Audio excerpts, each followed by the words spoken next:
Hello and welcome to the debate. I'm your host Sana Makbool with you at PTV World. In today's show, we will be talking about two important topics. The first is in reference to what the Prime Minister has inaugurated today, which is the refurbishment of project of units 5 and 6 of the Mangla Dam, which is of course aimed at enhancing our ability to generate more electricity.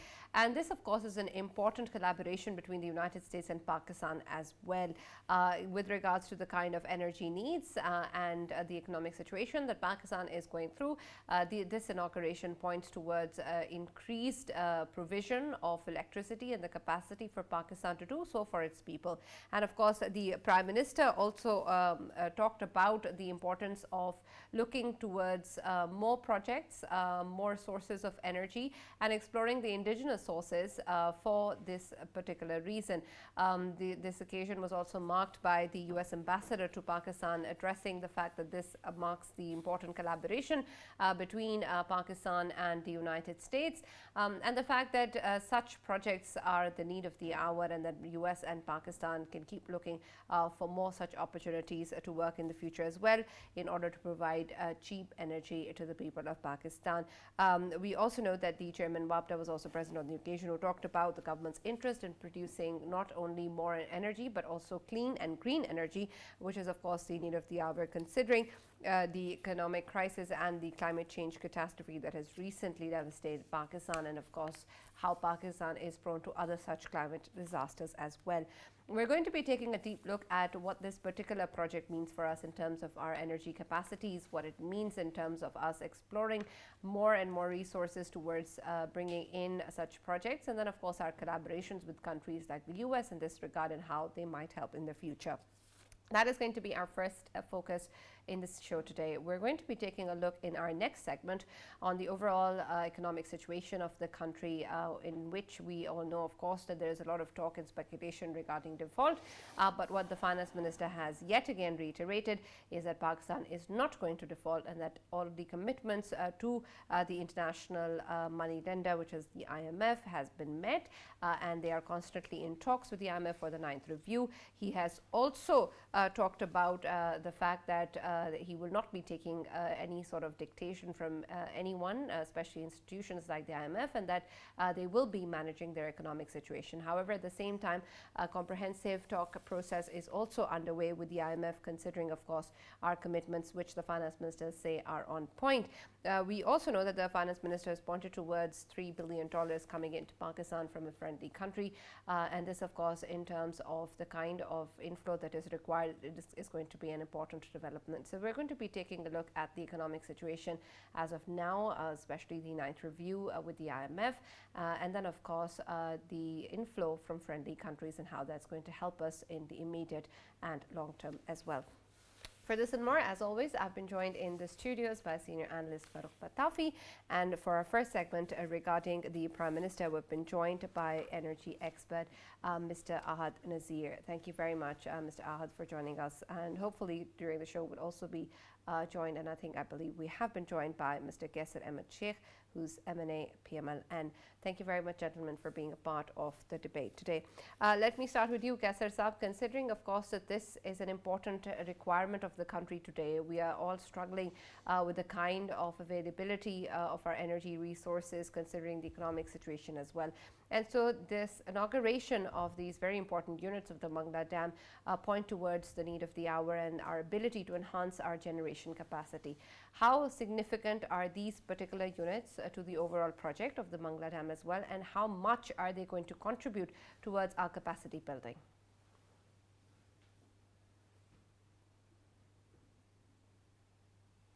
Qasser Saab? Qasser Saab, can you hear me? Yes, Yes, I go can ahead. hear you. But Go ahead. yes, as you mentioned, the Honorable Prime Minister inaugurated Mangla Dam refreshment channels. So it's very crucial and important because you see, we need hydel electricity, which is much cheaper as compared to the energy prices worldwide prevailing nowadays.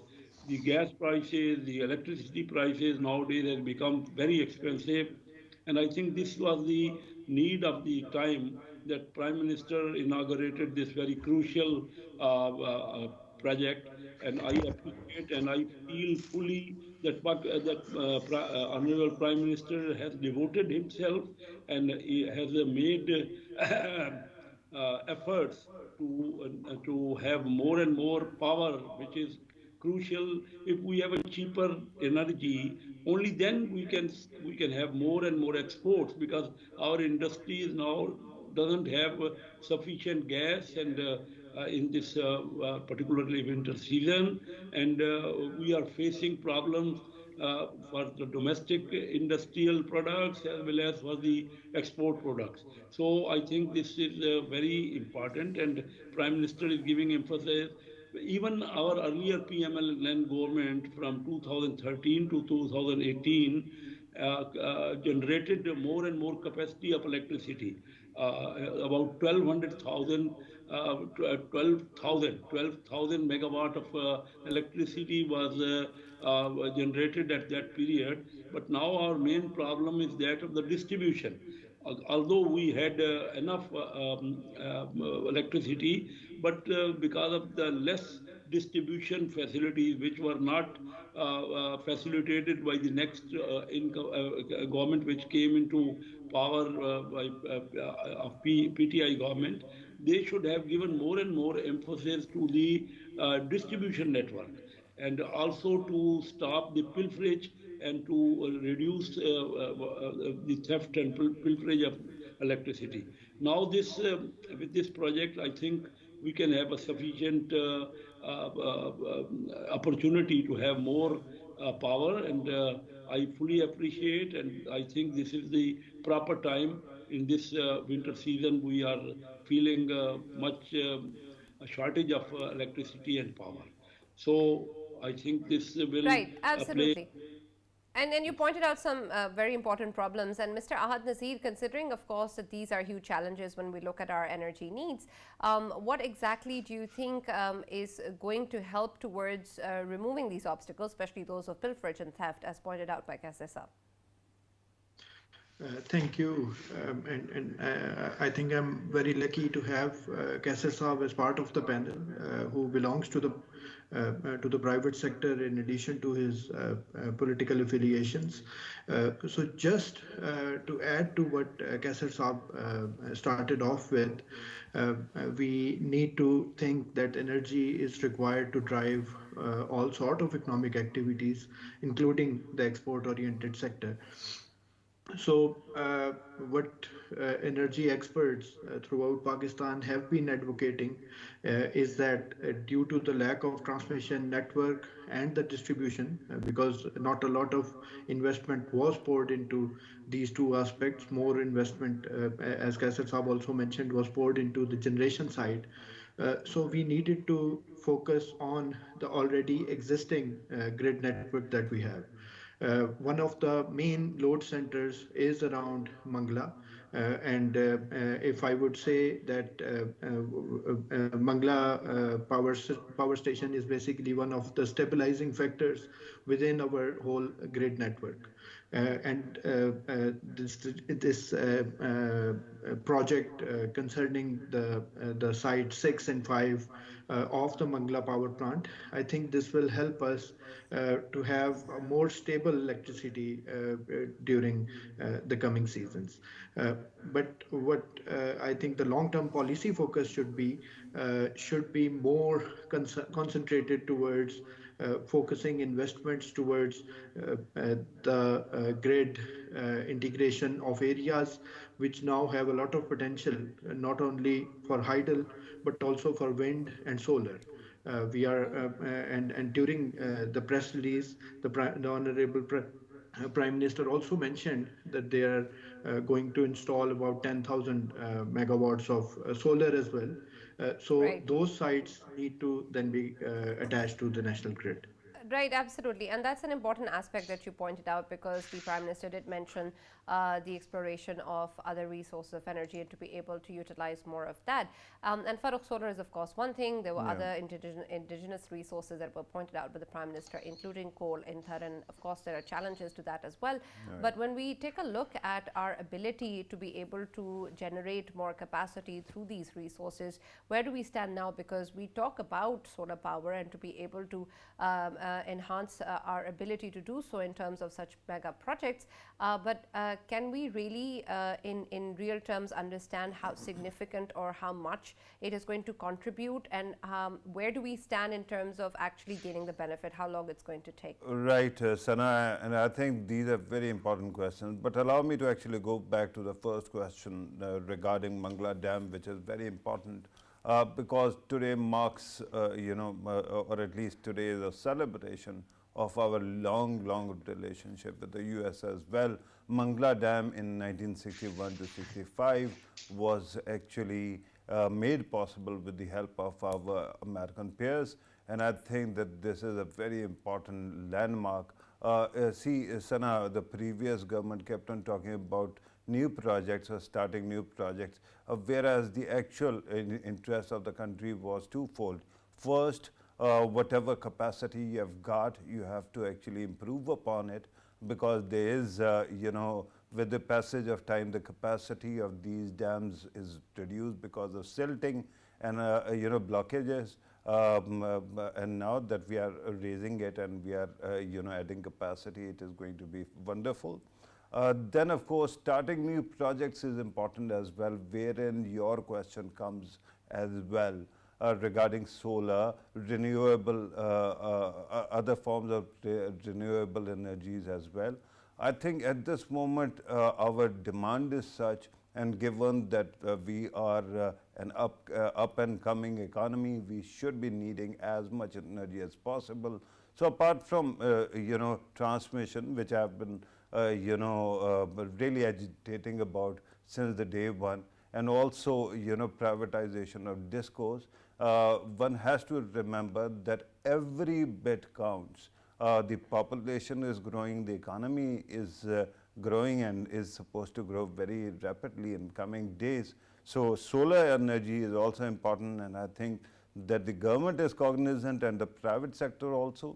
If especially you look at the YouTube channels, the vlogs, people are integrating or adopting this technology as well. Having said all of this, today seems to be a very good day for energy, sector in Pakistan. On one side, we have heard we have seen this project being launched, this inauguration taking place. Then also we heard that Pakistan might be able to purchase oil. Remember that day when a friend of ours was calling it just theatrics? Today Pakistan has actually taken some kind of confirmation from Russia that Pakistan will be able to import fuel, oil and particularly petrol from Russia. And then of course we have also heard that Iran is interested in gifting Pakistan, by the way, to LPG, liquid petroleum gas worth $2 million without any charge. That's excellent news, and we're so happy to be able to have such deals and such bilateral agreements, which are so important for the economic condition at the moment. But Kaisar Saab, I want to also understand that all of these steps and measures are of course welcome, but in terms of the kind of infrastructure we have in place, especially in terms of the kind of bodies that look after decisions or that look after these projects, the kind of policies that we have in place, are we all set in terms of providing this comprehensive infrastructure for these projects, for investments, and for such bilateral agreements moving forward? Or is there something that we need to look at internally and fundamentally change as well? Sana, good debate is going on.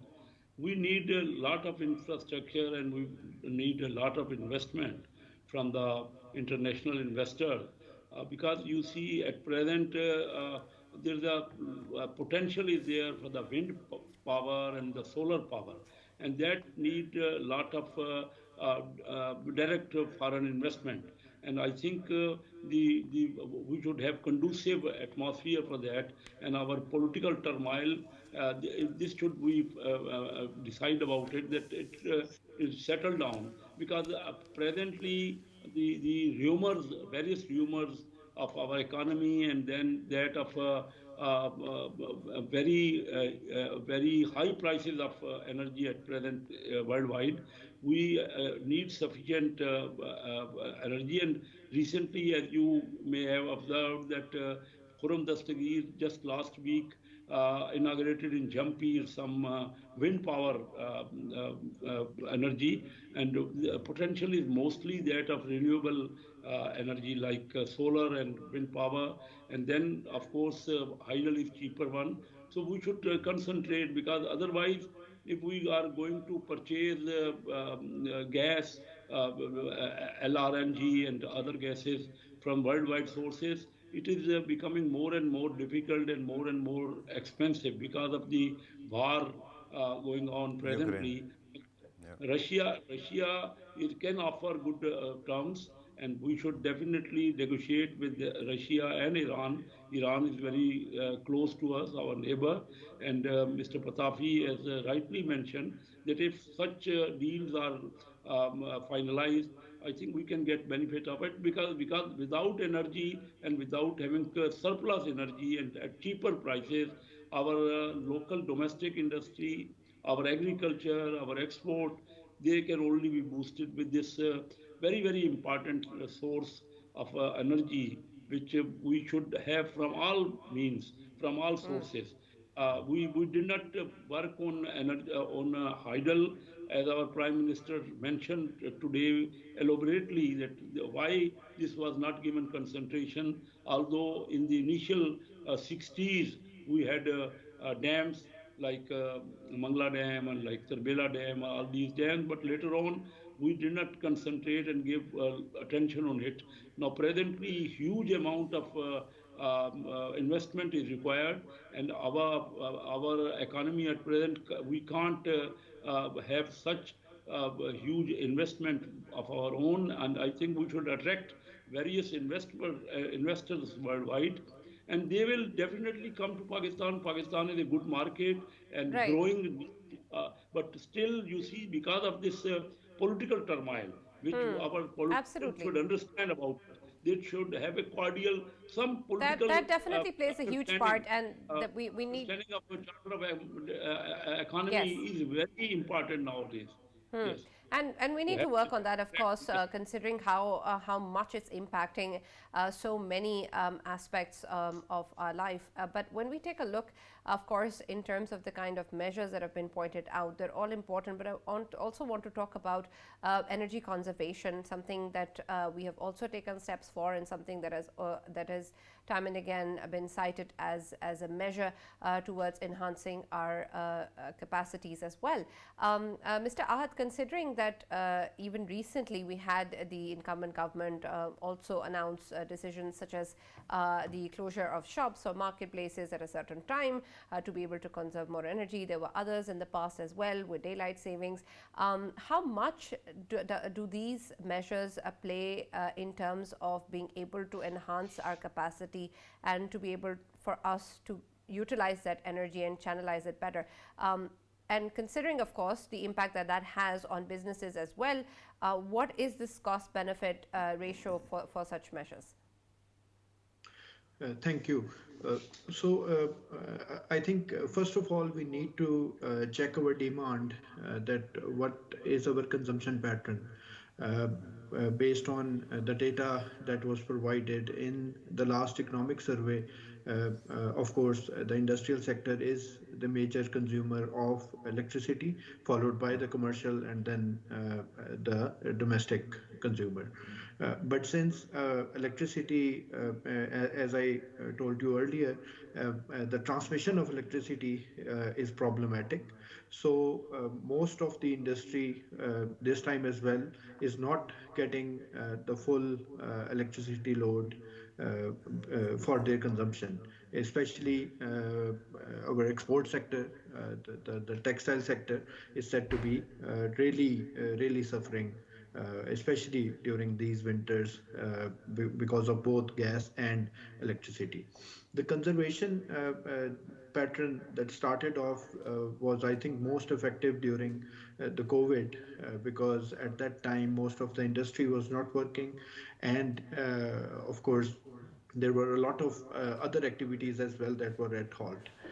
But I think the most important aspect is the channeling of the electric power, and I think we have an excellent plan for that. The 2021 indicative electricity generation plan, the IGSEP passed by NEPRA. I think that Right. plan, if religiously followed, will eventually make our electric power sector affordable, available, and sustainable.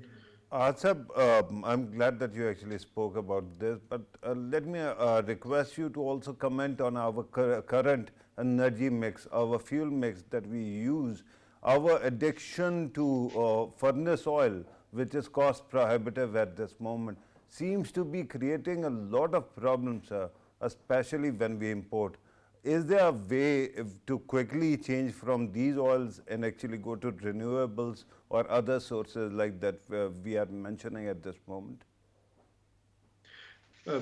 So, just based on the discussions with some of the international energy experts that are in Islamabad at the moment for the 25th Sustainable Development Conference being organized by SDPI in Serena Hotel, they just commented that why did Pakistan take so much time to shift to coal? So I think we started going towards coal at a very later stage. Instead, our focus was always towards oil, gas, and HFOs, as you mentioned. And of course, based on that, all of these, you and most of these were actually imported fuels. So that created both an energy impact as well as an economical impact for us. And I think this is the major cause of circular debt as well, which I think is the biggest puzzle that, as energy economists, we are trying to solve. Uh, Right. and This and also line losses, right? exactly, That which and brings us back to transmission issue. exactly. So Yeah. I would always consider line losses as part of the circular debt. They Yeah. play a role in the circular debt as well, because eventually you have to pay the generator for the amount of electricity that they have produced, and the discos will only pay you for the amount of electricity that is given to them. So this the differential both at the tariff level and at the energy unit level, I think both are impacting our electric power sector. But I think the future is very bright. I see a lot of light at the end of the tunnel because we are trying to go towards the competitive market structure. NEPRA has done a lot of work with the CTBCM project, and I think that will eventually create avenues that can ensure affordability, availability, and sustainability of electricity in Pakistan. Right. Kaisar Saab, considering, of course, that these are important issues, especially the ones that Ahad Saab keeps pointing out towards affordability and sustainability, and that's perhaps something that we hope from the private and the public sector as well. But in terms of being able to move forward towards more and more projects or more and more resources that are sustainable, that are environment friendly, that provide us with the kind of capacities we need, considering where we stand both politically and economically, are there new and perhaps innovative ways being discovered or even looked at in terms of technological advancements or researches, so that we can actually move forward towards a place where we can then talk about how such advancements are now contributing in our recent future or in our future in terms of these needs, and that we are not part of this cycle in the years to come as well as we have been before? And Kaisar Saab, because you have also been part of various standing committees on these issues, let me ask you about your candid views regarding one thing. Earlier, circular debt was also highlighted, and I remember PTI's days when it made a great show or the fact that they are renegotiating the IPP agreements, especially installed capacity or capacity charges issue. Do you think that was nothing and just merely talk? Mr. Patafi, as you know, these were contracts which had that sovereign guarantees, and it was just another negotiation. Some investors from Pakistan, they are ready to negotiate, but it should not be forced on them because the contracts are there, and the private sector has a right to have whatever possible they are going to accommodate, but we cannot force. No government can enforce, because at that time when they entered into this contracts, there was energy shortage, and at that time not many investors were coming to accept the government No, tenders no. and all that. Sheikh Sahib, I totally Private get that. sector came. But the nature, we were told, and even you told me one of these days, that the language that was there actually ensured that even if an IPP was not producing or contributing to the energy grid or electricity grid, even then they actually earned a lot of money in lieu of capacity charges, sir.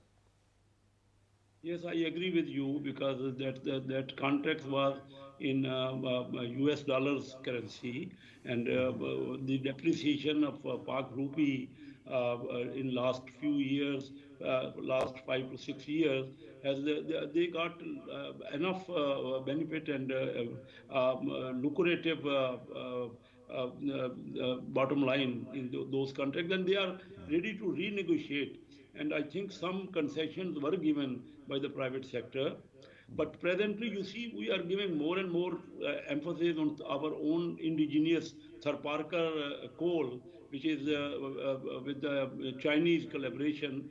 I think more power can be enhanced with our own indigenous coal. We should give less importance, because our energy mix still is very complicated, and more a percentage of energy depends on imported fuels and gas. And up to presently about 25% is on hydroelectric generation, and still the renewable energy is just very little percentage of total energy mix. That is, I think, 4 to 5%. So that has to be enhanced, and there is a lot of investment opportunities in this sector. Right, But absolutely.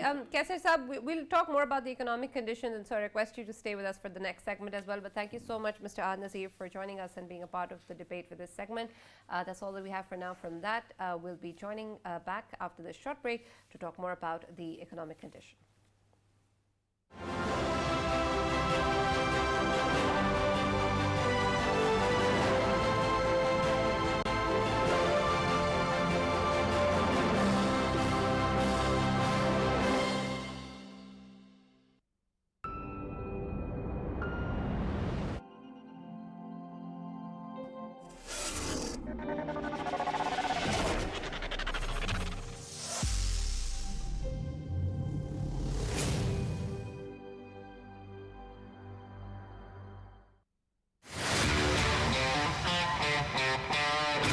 England returned to Pakistan after 17 long years. Under Ben Stokes, England are a resurgent side. But they are up against Babar's fighting unit on the Shaheen's home turf. This will be a test of nerves, strategy, strength and composure. Watch the historic Pakistan versus England Test Series 2022 live and exclusively on PTV Sports HD.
welcome back to the debate. We're now going to be taking a closer look at the current economic situation, especially in reference to what the finance minister has reiterated once again, that we are not going to default, and that talks are underway regarding the 9th review of the IMF. He has also pointed towards an inflow of money coming in from a friendly country, which is going to help our current situation.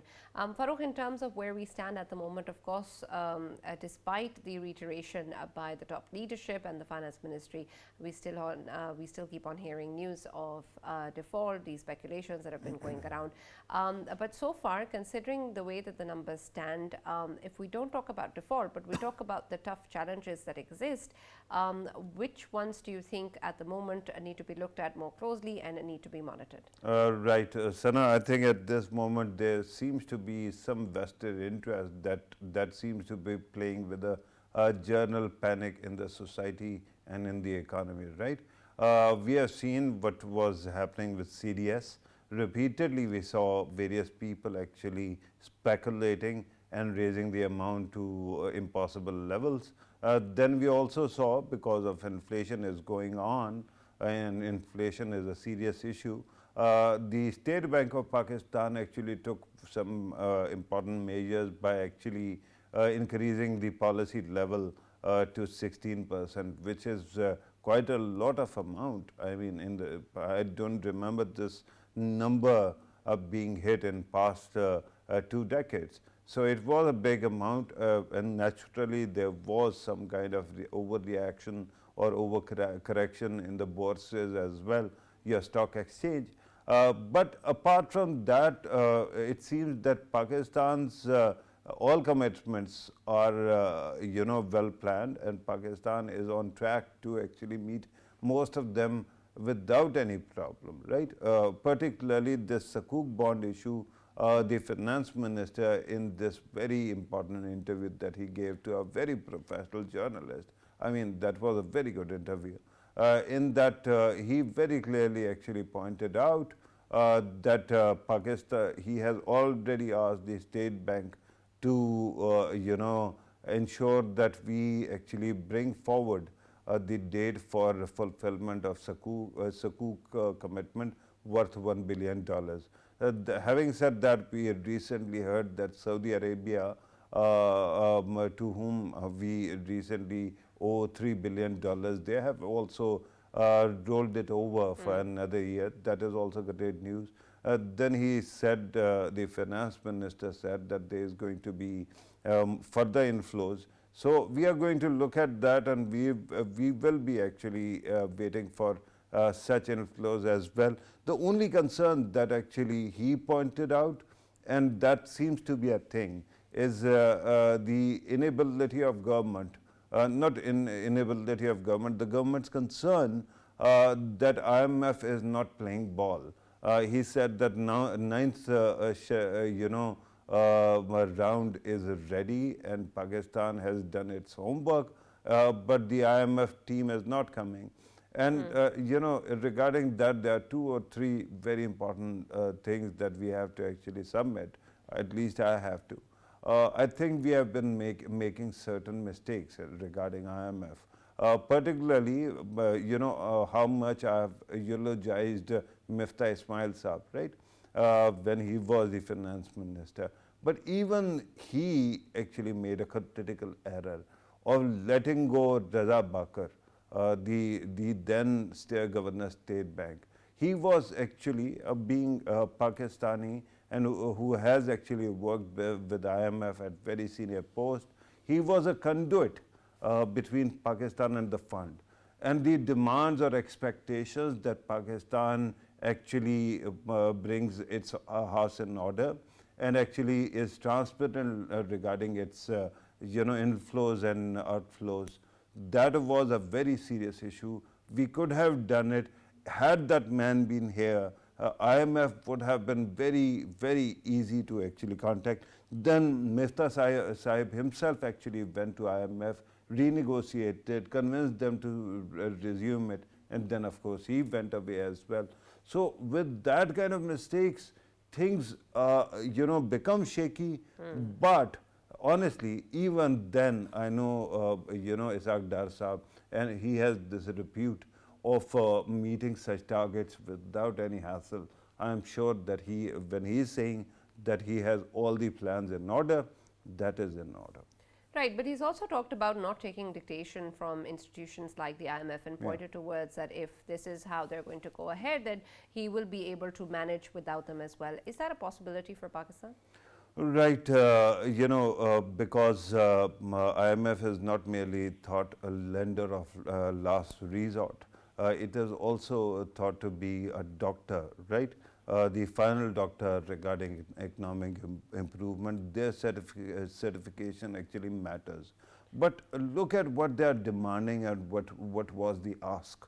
First of all, it is not IMF's fault that we couldn't sustain governments. The previous government actually made commitment. The government before that actually started negotiating with IMF, but it was a caretaker government. And before that, Ishaq Dar Saab was immediately replaced by Miftah Ismail Saab. So this is, instability of our finance ministry is not IMF's fault. So anybody who is making a commitment is committing, as Pakistan's government, not as a political government, right? Right. And those commitments matter, and that's why IMF keeps on asking you to actually meet your commitments. But they're open to certain, expectations, particularly regarding waivers that we might need in coming days regarding floods and our expenditure. But my concern is that their ask is very simple. Regarding, using a single account for government's expenditures, that might actually raise some alarms in Pakistan, but legitimately it is a serious and real concern. It is a legitimate ask because eventually the government of Pakistan is one, right? So you'll have to actually one day do it. And secondly, of course, regarding, spending less and earning more is also a serious demand. The only problem at this moment is, and finally that is fixed as well, IMF was asking for your flood recovery plan, and today we have heard the planning minister, when he has actually ended the current mechanism, he said that we have the plan ready and it will be presented to the world community. So I'm hoping that without taking dictations, we can have a dialogue with IMF. All right, great. Let me also welcome in the debate Dr. Hakan Najib, who's an economist. He's joined us on telephone line, and ask him about this as well. First of all, Dr. Hakan, please tell us for the upteenth time that we're not going to default. And then moving on towards the IMF talks, can you give us some information in terms of how the process is going? What is the progress so far? How are the talks going towards the 9th review? Are we moving towards a reconciliation or moving away from it?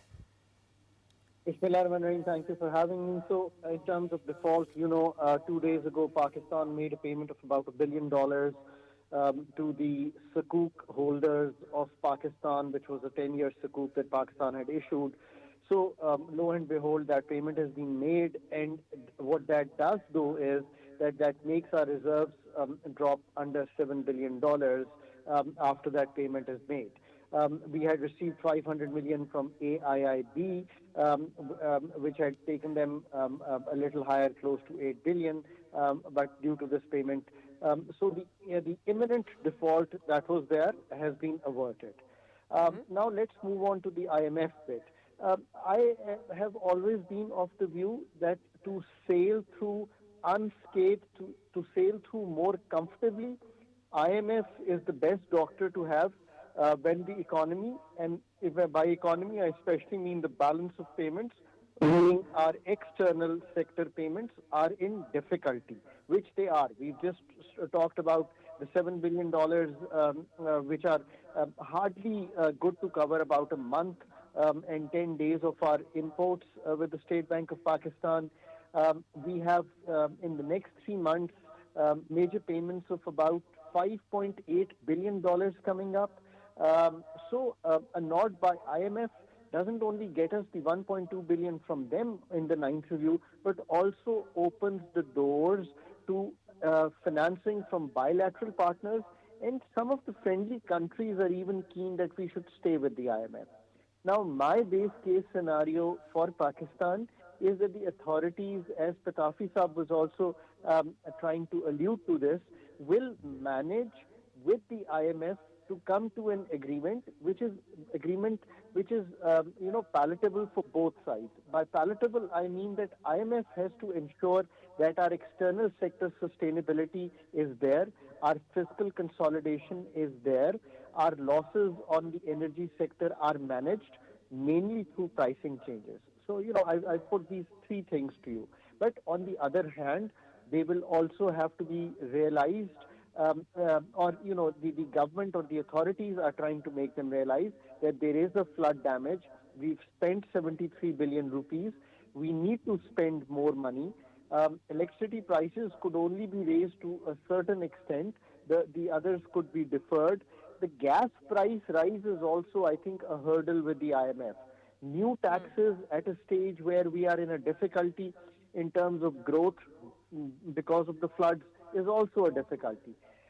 I think this negotiation would have probably occurred on the November 3rd, but due to the floods, and here I've always said I give a bit of leeway to the authorities, that there has been a marked difference in the estimates that were agreed in June and what the estimates are now for FY23.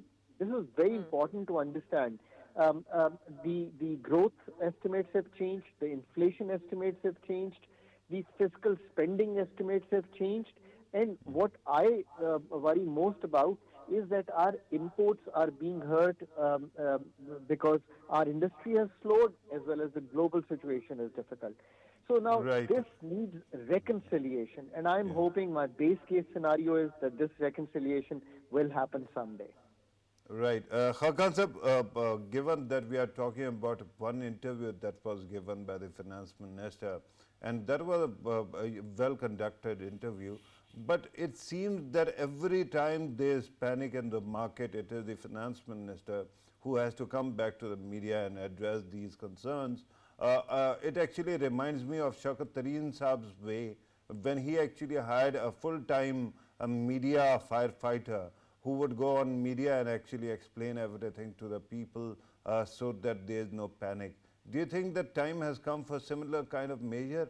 Because it seems that finance minister cannot always be asked to be present for media scrutiny. Patafi Saab, they can always use people from the finance ministry or even hire someone from the outside. That's doable. There is more connectivity. There is more connectivity on social media. There is more media connectivity. So information being passed rather quickly would help. And that's not a bad suggestion on your part, and something like that could be arranged. Talking to international bond players, talking to international markets and the local media, and more presence on the Twitter could be accomplished. But at the same time, the right signaling will obviously come when we, start to see reversal on the reserves, when we start to see more reconciliatory attitude by all the multilaterals. Right now, multilaterals are your best bet. Absolutely. Can you actually give us any number regarding foreign currency reserves where if we reach that, we will say that there is no concern regarding default and all this speculation is totally misplaced? Patafi Saab, as the authorities have themselves said, the first number is that the $32 billion that we need for the 1 year, that should be clearly presented to the markets. I've always felt that as soon as, we've heard that $14 billion have been arranged. So a plan that in the next 3 months, for example, even for the next 3 months, if the authorities, as you say, better communication would mean here that the authorities for the next 3 months are able to put up, as I've mentioned to you, that about $5.8 billion are due for us to be paid. So what is the intake here? Let's say the intake is 5.8 or 7 billion or 6 billion, and the reserves would go up to this extent. So, a plan there would clarify the matter. All right. Thank you very much, Dr. Hakan Najib. Unfortunately, that's all we have time for, but thank you for taking the time out and being part of the debate and clarifying a lot of the questions that the public has regarding our economic condition. Thank you for being a part of the debate. That's all that we have from this show at the moment. We'll see you tomorrow. Stay tuned.